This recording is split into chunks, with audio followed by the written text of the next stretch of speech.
Hello everyone, welcome to the channel called Tuned In with Gloria Silinda. I am Gloria Silinda and I'm excited to be with you today to continue reflecting on this topic of true personal identity. Today, I would like to focus on what true personal identity is not. We've become accustomed to identifying ourselves with our religion, with our careers. If one person asks or is asked, who are you? Describe yourself in a minute. The things that automatically come out are I am a mother, I am married, this is the job that I do, or this is the business that I run, and these are the qualifications that I have. Is that true personal identity? Not really. It does identify you, but it is not what we are talking about when we talk about true personal identity. So we'll reflect a little bit more on what it's not. But before I carry on, I would like to take a moment to appreciate all of you who continue to tune in. Thank you for the feedback. Thank you for every one of you who has subscribed. If you haven't yet subscribed, please click the subscribe button and remember to share the link with others. I appreciate your support. So let's carry on. What true personal identity is not, and why this topic is important, is that because it is easy to identify with some of the things that I'm going to be talking about, you probably haven't thought about them in detail, right?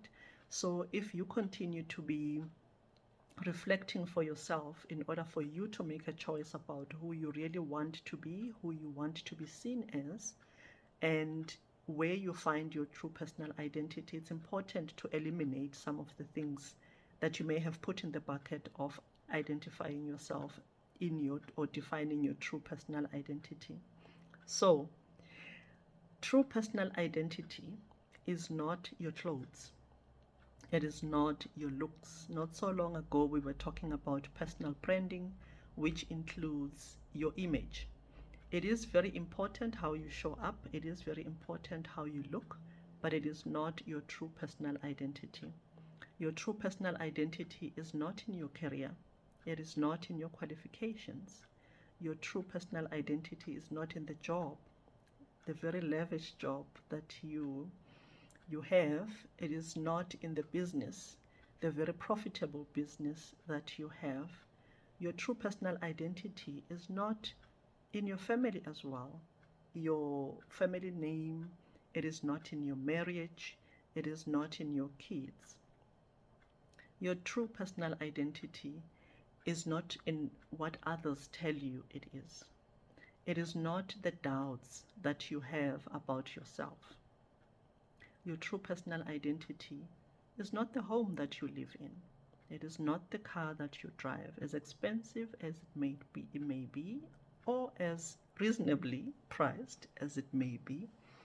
It is not something that is very important and contributing to your true personal identity. Yes, it talks about the status and who you want to be seen as and who you want to relate with, because at a certain status we start having different cliques, but that is not your true personal identity.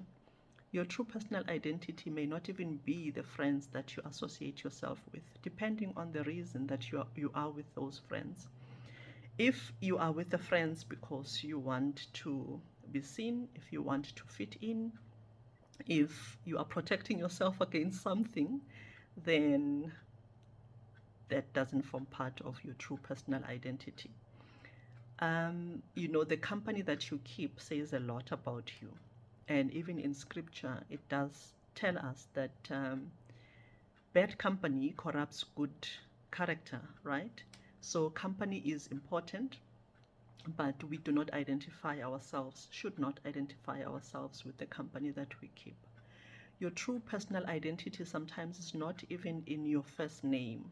We are given names at birth, and some of the names that people carry leave a lot to be desired. Some of the names are actually setting us up for failure. Sometimes we are named out of anger. Sometimes we are named out of disappointment. Sometimes We are named out of traumas that we, forgetting that that is an attachment that is meant to be lifelong. So if the name that you carry is something that falls within this description, your true personal identity is not your name. Mind you, you have an option to change the name, right? Especially your first name that you are called by every single day. For people with physical disabilities, your true personal identity is not in your physical disability. As challenging, as difficult as it may be to believe and understand, it is not. There's a scripture in the book of Colossians that tells us that we are made complete in God. So that is why it is important to find your true personal identity in God. And I also want to tell you that your true personal identity is not in your past. It is not your past. It is not what people have told you it is. Sometimes your true personal identity is also not what you tell yourself it is, depending on how you describe yourself, depending on what you believe. If how you see yourself is in your past, it is anchored in the disappointments, it is anchored in unforgiveness, it is anchored in the trauma, if all of that is part of how you see yourself, if it is around shame, if it is around guilt and all of these things, it is not your true personal identity. So you may be asking yourself, what then is your true personal identity? Today, I specifically want to leave it at this. Your true personal identity is what you believe it to be. Yes. Remembering that it is a choice. Remembering that if your true personal identity is found in God, we are given the character of God. We are made spiritually, we are made in the image of God. So without elaborating a lot on that, we'll talk about it in the next clip. I'm hoping that this was an eye-opener around how you see yourself and what you have defined your true personal identity as. If you are still reflecting for yourself, then you've ticked a few boxes around what true personal identity is not. Thank you very much for tuning in. Bye.